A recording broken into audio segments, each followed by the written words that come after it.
আসসালামু আলাইকুম। সকল প্রশংসা মহান আল্লাহর এবং সেই মহান সৃষ্টিকর্তার নামে শুরু করছি। গল্পের শুরুটা একটু অন্যরকম। বাইকের প্রতি কৌতূহল আমার অনেক আগে থেকেই। তখন আমি ক্লাস 8 বা 9 পড়তাম।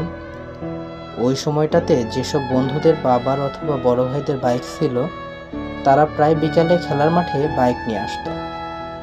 আমার দেখে খুব কৌতূহল জাগতো যে কীভাবে বাইক চালাতে হয়। যদিও বাইক খুব দামি জিনিস আমার কাছে, তাই সাহস করে কখনো কারো কাছে বলা হয়নি যে আমাকে একটু শিখিয়ে দাও।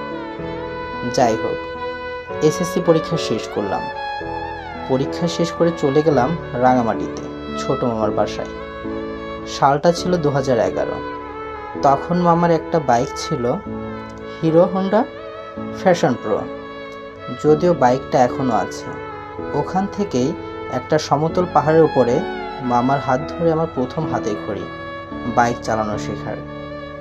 বাইক তো চালানো শিখলাম, কিন্তু নিজের তো আর বাইক নেই। তখন আমি ইন্টার ফার্স্ট ইয়ারের স্টুডেন্ট। তখন আমার অনেক বন্ধুরাই বাইক নিয়ে কলেজে আসতো, কিন্তু কখনো সাহস করে চায়নি। এজন্যই যে যদি কোনো ক্ষতি হয়ে যায় তো ক্ষতিপূরণের টাকা দেব কোথা থেকে। আর বাইকের প্রতি কৌতূহল আর শখ মনের মধ্যেই পুষে রাখলাম। সালটা ছিল 2018। তখন আমার বড় ভাই 100 সিসির একটা ইউজড বাইক কিনলেন, হিরো এইচএফ ডিলাক্স। আমার বাইক ভ্রমণের সূচনা এখান থেকেই। এই বাইক নিয়ে আমি এখানে যাই ওখানে যাই, আরও কত কি যে করি। মনে মনে ইচ্ছা করলাম এই বাইক নিয়ে আমি পাহাড়ে যাব, কিন্তু যার কাছে মনের কথা শেয়ার করি সে সাহস দেওয়া তো দূরে থাক, উল্টো মনের মধ্যে আরও ভয় ভীতির সৃষ্টি করে। বলে এই বাইক নিয়ে সম্ভব না, এটা নিয়ে অনেক রিস্ক, আরও পাওয়ারফুল এবং হেভি বাইক লাগবে। যদিও পাহাড়ে বাইক চালানো শেখা আর বাইক নিয়ে পাহাড়ে যাওয়া দুইটাই সম্পূর্ণ ভিন্ন বিষয়। কি আর করার। যে সকল বড় ভাই এবং বন্ধুরা নিয়মিত বাইক ট্যুর করতো তাদেরকে বলতাম, ভাই আপনারা যখন যাবেন আমাকে একটু সাথে নেবেন। কিন্তু এই বলা পর্যন্তই শেষ। সবাই আশ্বাস দেয়, কিন্তু শেষমেশ আর কেউই নেয় না। এভাবেই চলতে লাগলো।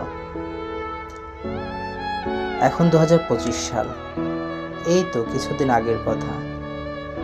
অসংখ্য ধন্যবাদ জানাই শ্রদ্ধেয় বড় ভাই এবং একই সাথে সহকর্মী আজিজ ভাইকে, যার জন্য আমার মনের মধ্যে পুষে রাখা এতদিনের পাহাড়ে বাইক ভ্রমণের স্বপ্ন আজ বাস্তবে পূরণ হয়েছে। মহান আল্লাহর দরবারে লাখো কোটি শুকরিয়া যে এই 7 দিনের বাইক ভ্রমণ শেষ করে কোনো প্রকার বিপদ আপদ ছাড়াই নিজ ঘরে পৌঁছতে পেরেছি। বলতে বলতে অনেক কথাই বলে ফেললাম। সুস্থতা মহান আল্লাহ তাআলার সবচেয়ে বড় নিয়ামত। ইনশাল্লাহ যদি সুস্থ থাকি, আমার বড় ভাইয়ের কিনে দেওয়া এই 100 CC hero HF deluxe bike নিয়ে আবারও পাহাড়ে যাব ইনশাল্লাহ। আমার এই বকবকানি অনেকের কাছেই হয়তো বা বিরক্তির কারণ, আবার অনেকের কাছেই হয়তো অনুপ্রেরণা। শুধুমাত্র নিজের অনুভূতিগুলো আপনাদের মাঝে তুলে ধরলাম।